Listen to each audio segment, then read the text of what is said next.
Hello students, welcome to my YouTube channel geography guru. आज हम पढ़ने और समझने वाले हैं क्लास 9th एसएसटी सामाजिक विज्ञान की वर्कशीट नंबर 40 यानी कि 40 को। आज की वर्कशीट भी बेहद आसान रहने वाली और बहुत इंपॉर्टेंट भी है। इस वर्कशीट में हम लोकतंत्र को थोड़ा और समझने की कोशिश करेंगे और एक नया चैप्टर वो शुरू करने वाले हैं, वो है संस्थाओं का कामकाज। इस चैप्टर में हम समझेंगे कि ये संस्थाएं कौन सी होती है, क्यों ज़रूरी होती है और ये कैसे कार्य करती है। इसी वर्कशीट में हम लोकसभा, राज्यसभा, राष्ट्रपति और प्रधानमंत्री इन पदों की, इन संस्थाओं की बात करेंगे, इनके क्या कार्य होते हैं, यह सब कुछ हम समझेंगे। उसके बाद आसान से कुछ क्वेश्चन दिए गए जिनको हम हल करेंगे। तो चलिए शुरुआत करते हैं। जैसा कि आप अपनी स्क्रीन के ऊपर देख पा रहे हैं, यह हमारी वर्कशीट कार्यपत्रक संख्या 40 यानी कि 40 है। हमारा विषय सब्जेक्ट है वो एसएसटी सामाजिक विज्ञान है, जिसमें हम पॉलिटिकल साइंस, जिसको आप लोकतांत्रिक राजनीति भी बोलते हो, जिसको आप सिविक्स भी बोलते हो, उसका नया चैप्टर वो शुरू करें जो है संस्थाओं का कामकाज। आज की दिनांक है 6 अक्टूबर 2020। नीतिगत फैसलों की प्रक्रिया।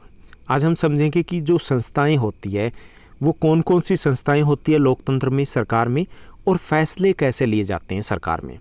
तो हमारे देश में राष्ट्रीय स्तर पर एक सरकार होती है, जैसे दिल्ली के लिए एक सरकार है, ओके, और पूरे देश के लिए भी एक सरकार है। तो पूरे देश के लिए जो सरकार होती है, जिसको पूरे देश के नागरिक मिलकर चलते हैं, उसको हम बोलते हैं केंद्र सरकार या फिर संघ सरकार। ये पूरे देश से संबंधित जो मुद्दे होते हैं उनके निर्णय लेती है। अब जो केंद्र सरकार होती है वो देश से संबंधित सभी महत्वपूर्ण निर्णय लेती है, लेकिन उसमें अकेले वो निर्णय नहीं लेती, उसमें उनके लिए काफ़ी सारी संस्थाएं सहायक होती है जो कार्य करने में उनको सहायता करती है, जिनको हम सरकार के अंग भी कहते हैं। ओके, तो सरकार के 3 अंग होते हैं, जो 3 संस्थाएं होती हैं उनको हम क्या बोलते हैं, सरकार के अंग होते हैं। तो पहला विधायिका। अब विधायिका का क्या कार्य होता है? विधायिका कार्य होता है कानून बनाना। ओके, इसके अलावा कार्यपालिका होती है, उसका मुख्य कार्य होता है कानून को पालन करवाना या फिर कानूनों को लागू करना। ओके, और तीसरा जो अंग होता है वो होती है न्यायपालिका। न्यायपालिका का कार्य होता है एक तो न्याय प्रदान करना, दूसरा ये देखना कि जो कानून बनाए गए क्या वो ठीक से लागू किए गए, क्या वो ठीक से बनाए गए। ओके, तो ये 3 संस्थाएं होती है जिनको हम सरकार के अंग भी कह सकते हैं, विधायिका, कार्यपालिका और न्यायपालिका। तो ये 3 महत्वपूर्ण संस्थाएं हो गई। अब एक बात ये भी उठती है कि हमने बात कर ली कि संस्थाएं होती है, सरकार होती है, अब इन संस्थाओं की आवश्यकता क्यों होती है, क्या ज़रूरत है इन संस्थाओं की? तो सरकार को बहुत सारे कार्य करने होते हैं, जैसे नागरिकों की सुरक्षा, शिक्षा, स्वास्थ्य। इसके साथ साथ और भी बहुत सारे कार्य हैं, जैसे शांति व्यवस्था बनाए रखना, कर इकट्ठा करना और कानूनों को लागू करना, विकास कार्य करवाना। ये सब कुछ कार्य सरकार को करने होते हैं। अब ये जो कार्य है, अगर ये संस्थाएं नहीं होगी तो क्या ठीक से हो पाएंगे? नहीं हो पाएंगे। अब आप सोचिए कि स्कूल में प्रिंसिपल सर हैं, वो केंद्र सरकार हैं। अगर वो इंचार्ज ना बनाए क्लास के, अगर वो जैसे mid day meal incharge, activity incharge, sports incharge जो आपके स्कूल में है, डिसिप्लिन इंचार्ज, वो ना बनाए तो क्या होगा? होच पोच हो जाएगा सब कुछ, काम ठीक से नहीं हो पाएगा। तो ये ठीक से काम करने के लिए, जैसे आपके मिड डे मील इंचार्ज हैं, जैसे एक्टिविटी इंचार्ज हैं, जैसे डिसिप्लिन इंचार्ज है, वैसे ही ये संस्थाएं होती है जो सरकार के काम को बहुत आसान कर देती है। ओके, तो उसके लिए हमें संस्थाएं चाहिए। संस्थाएं चाहिए हमें लोकतंत्र की सफलता के लिए। अगर संस्थाएं नहीं होगी तो बताइए सरकार कैसे चलेगी? सरकार नहीं चलेगी, कोई चलाने वाला नहीं होगा, तो लोकतंत्र नहीं होगा ना। तो हमें लोकतंत्र की सफलता के लिए इन संस्थाओं की आवश्यकता होती है। दूसरा, देश के एक समान विकास के लिए। अगर ये संस्थाएं नहीं होगी तो क्या होगा? कोई एक व्यक्ति तो होगा, वो क्या करेगा? वो एक समान विकास शायद ना कर पाए, हो सकता पक्षपात करे। तो देश के एक समान विकास के लिए भी हमें संस्थाएं चाहिए। तीसरा, कानून व्यवस्था के लिए, देश में शांति स्थापित करने के लिए भी हमें संस्थाओं की आवश्यकता होती है। ओके, चौथा, देश में समानता, स्वतंत्रता सुनिश्चित करने के लिए भी संस्थाओं की आवश्यकता होती है। मान लीजिए न्यायपालिका ना हो तो क्या होगा? तो हो सकता है हमें न्याय ना मिल पाए। ओके, तो लोकतंत्र की सफलता के लिए, देश के एक समान विकास के लिए, समानता के लिए, स्वतंत्रता के लिए, देश में शांति बनाए रखने के लिए हमें इन संस्थाओं की आवश्यकता होती है। ठीक है, आप अपनी लैंग्वेज में लिख सकते हो। इसके साथ साथ आपको क्या समझना है कि आपको ये समझना है कि जो स्कूल में इंचार्जेस क्यों होते हैं, तो उससे आप इस प्रश्न को अच्छे से लिख पाओगे। तो इसलिए हमें इन संस्थाओं की वो आवश्यकता होती है। लोकतंत्र ठीक से काम कर सके और बड़े फैसले लेने में देश के सभी प्रमुख अधिकारी शामिल हो सके, इसके लिए भी संस्थाएं होती है। मान लीजिए कि अगर ये संस्थाएं ना हो तो संस्थाओं में बहुत सारे व्यक्ति होते हैं, एक व्यक्ति अगर होगा वही निर्णय लेने लग जाएगा तो वो तानाशाही हो जाएगी ना। तो लोकतंत्र के लिए भी हमें इन संस्थाओं की आवश्यकता होती है। अब ये बात आती है कि ये जो संस्थाएं हैं हमने बना दी, न्यायपालिका, कार्यपालिका, विधायिका, तो इनमें कौन से अधिकारी होते हैं जो निर्णय लेते हैं, डिसीजन लेते हैं कि देश में ये होना चाहिए, देश में यहाँ पर बुलेट ट्रेन आनी चाहिए, देश में इतना कर बढ़ना चाहिए। तो ये डिसीजन कौन लेता है? तो इसमें प्रमुख जो अधिकारी होते हैं वो 3 होते हैं। ओके, पहला है राष्ट्रपति। राष्ट्रपति है वो देश का सबसे बड़ा अधिकारी होता है। देश का मुखिया कौन होता है? राष्ट्रपति होता है। ओके, वो जब हस्ताक्षर करते हैं, साइन करते हैं, तभी कोई कानून बनता है। तो राष्ट्रपति है वो शामिल होते हैं। उसके बाद है प्रधानमंत्री। प्रधानमंत्री वो देश के मुखिया नहीं होते लेकिन सरकार के मुखिया होते हैं। प्रैक्टिकली जो सारी शक्तियाँ होती है वो प्रधानमंत्री के पास होती है, हालांकि नाम किसका चलता है? राष्ट्रपति का चलता है। तो राष्ट्रपति के बाद दूसरे प्रमुख जो अधिकारी होते हैं वो प्रधानमंत्री होते हैं। सरकार की ओर से ज़्यादातर अधिकारों का इस्तेमाल भी वही करते हैं तथा मंत्रियों की नियुक्ति है या उनको हटाना है, ये सब कुछ निर्णय भी प्रधानमंत्री करते हैं। इसके अलावा जो मीटिंग होती है, जैसे कहाँ निर्णय लिए जाते हैं? कैबिनेट मीटिंग होती है। कैबिनेट मंत्री होते हैं जो सबसे इंपॉर्टेंट वाले मंत्री होते हैं, जैसे गृह मंत्री, रक्षा मंत्री, वित्त मंत्री, कृषि मंत्री, ये कैबिनेट मंत्री कहलाते हैं। तो कैबिनेट मंत्रियों की बैठक होती है जब भी इम्पोर्टेंट डिसीजन लेना होता है, लेकिन उसकी भी अध्यक्षता कौन करता है? प्रधानमंत्री करता है। ओके, तो दूसरी प्रमुख जो अधिकारी है इन संस्थाओं में निर्णय लेने वाले वो है प्रधानमंत्री। उसके बाद तीसरा है वो है संसद। संसद में राष्ट्रपति, लोकसभा और राज्यसभा तीनों आते हैं। लोकसभा राज्यसभा के बारे में आपने पढ़ा। राष्ट्रपति भी इसलिए शामिल है क्योंकि कानून बनाते तो लोकसभा और राज्यसभा, लेकिन वो बनता तब है जब राष्ट्रपति उसके ऊपर साइन करते हैं। तो तीसरी जो संस्था है वो संसद होती है। अब संसद में जो राष्ट्रपति होते हैं, हालांकि वो दोनों में से किसी भी सदस्य के सदनों के सदस्य नहीं होते, लेकिन वो उनसे ज़्यादा महत्वपूर्ण माने जाते हैं। तो ये 3 प्रमुख अधिकारी होते हैं जो देश के प्रमुख निर्णय लेते हैं। अब हम राज्यसभा और लोकसभा के बारे में थोड़ा सा डिस्कस करेंगे क्योंकि इस चैप्टर का एक इम्पोर्टेंट पार्ट है कि लोकसभा और राज्यसभा में अंतर क्या है। तो लोकसभा और राज्यसभा, जैसा कि नाम से पता चला, लोकसभा क्या? लोगों की सभा होती है। हम जो चुन करके भेजते हैं वो लोकसभा में जाते हैं। एमपी, जैसे आपने दिल्ली से 7 एमपी है वो चुन कर भेजे। ओके, एमपी क्या होते हैं? Member of parliament. तो वो जो सांसद आपने भेजे वो किस में जा रहे हैं? लोकसभा में। दूसरा ये होता है राज्यसभा में सांसद जाते हैं, वो भेजते हैं जो विधायक हमने चुने हैं। 17 विधायक चुने ना दिल्ली में, तो वो 17 विधायक है वो कुछ सदस्य राज्यसभा में भेजते हैं। हर राज्य की सीट निर्धारित होती है। तो राज्यसभा वो राज्यों की सभा होती है और लोकसभा वो लोगों की सभा होती है, क्योंकि हमने वहाँ पर चुन करके अपने प्रतिनिधि भेजे हैं। अब अगर हम इनमें अंतर की बात करें दोनों में कि इनमें कैसे अंतर है, कैसे राज्यसभा शक्तिशाली अधिक है या फिर लोकसभा है, तो इसमें से जो राज्यसभा और लोकसभा में अंतर की बात करें तो लोकसभा है वो निम्न सदन कहलाता है, निचला सदन, और राज्यसभा ऊपरी सदन कहलाता है। ओके, लोकसभा निम्न सदन है, राज्यसभा ऊपरी सदन है। और लोकसभा है वो अस्थायी सदन है, अस्थायी, टेम्परेरी है। टेम्परेरी कैसे है? जैसे 5 वर्ष के बाद चुनाव होते हैं तो सारे सदस्य वो डिसमिस हो जाते हैं ना, ख़त्म। उसके बाद नए चुन के आएंगे सारे। जबकि राज्यसभा वो स्थायी सदन है। स्थायी क्यों है? क्योंकि इसमें एक साथ सभी जो मेंबर हैं वो उनकी सदस्यता ख़त्म नहीं होती। उसके 2 वर्ष के बाद 1/3 यानी कि 33% सदस्य वो नए चुने जाते हैं।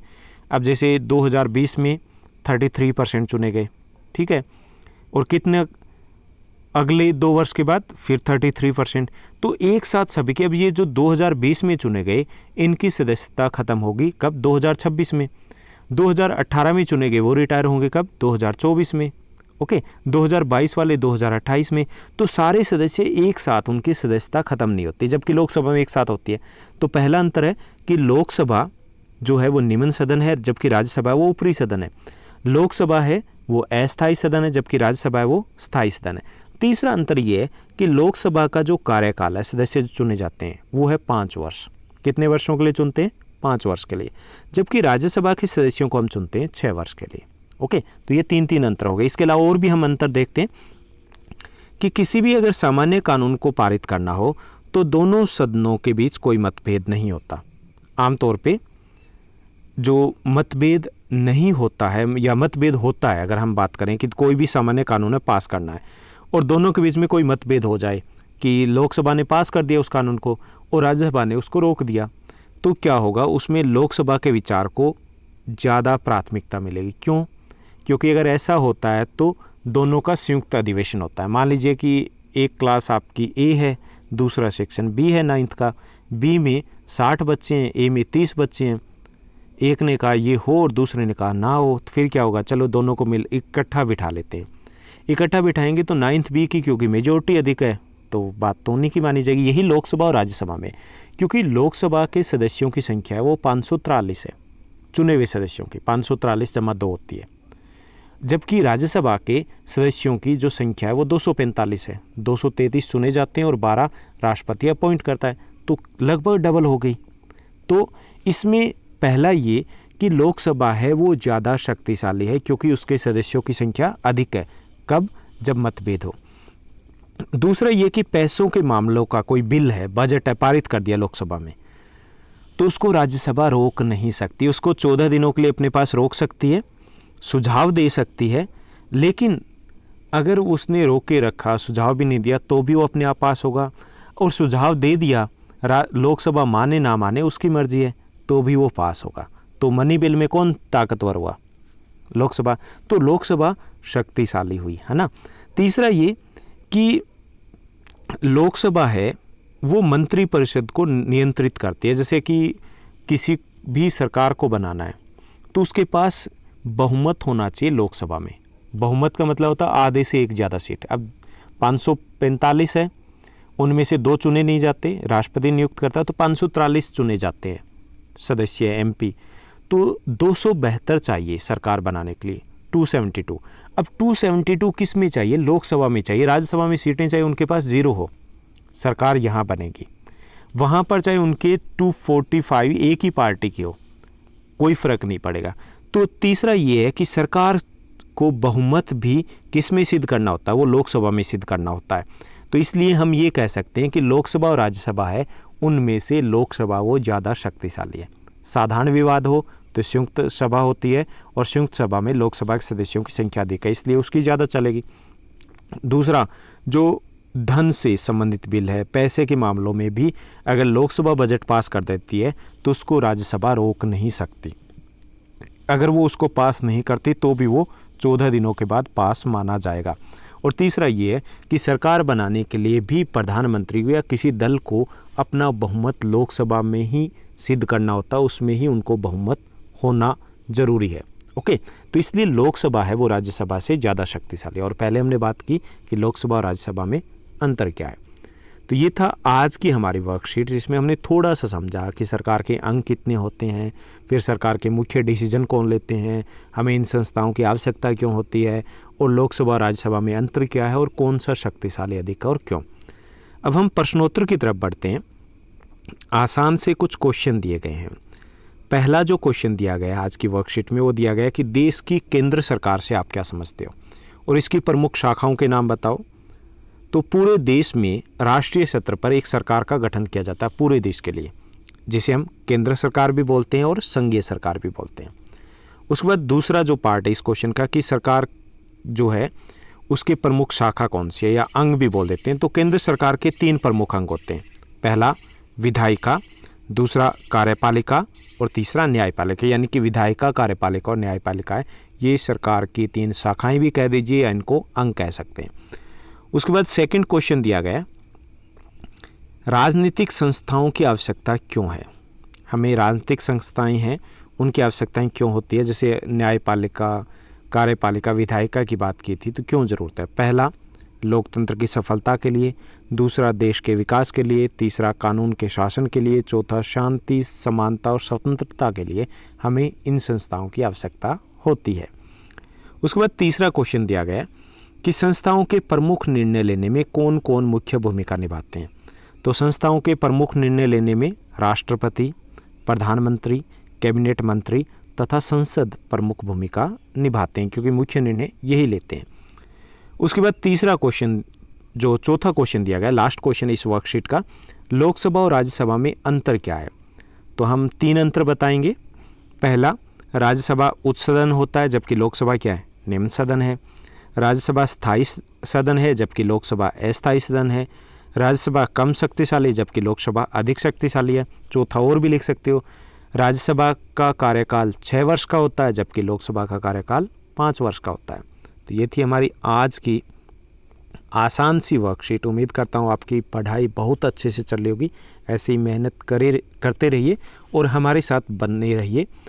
आज की वर्कशीट के बेस पर एक क्वेश्चन भी मैं आपसे पूछना चाहूँगा।